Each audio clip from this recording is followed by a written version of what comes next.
According two times of India ఈ ఐపీఎల్లో RCB ఒక్క మ్యాచ్ కూడా చిన్నస్వామి స్టేడియంలో ఆడట్లేదు.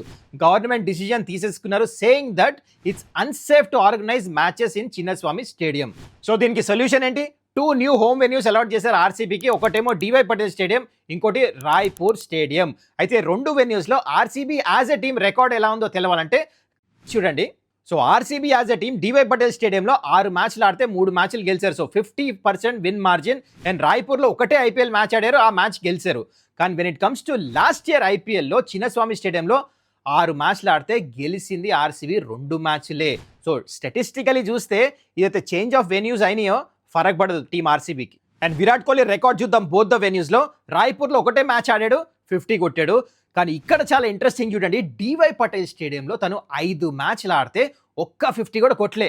ఇన్ఫ్యాక్ట్ ఆల్ ఐపీఎల్ వెన్యూస్లో లీస్ట్ యావరేజ్ ఆఫ్ 15 ఇదే వెన్యూలో ఉంది విరాట్ కోహ్లీకి. So definitely he wants to get runs in this venue.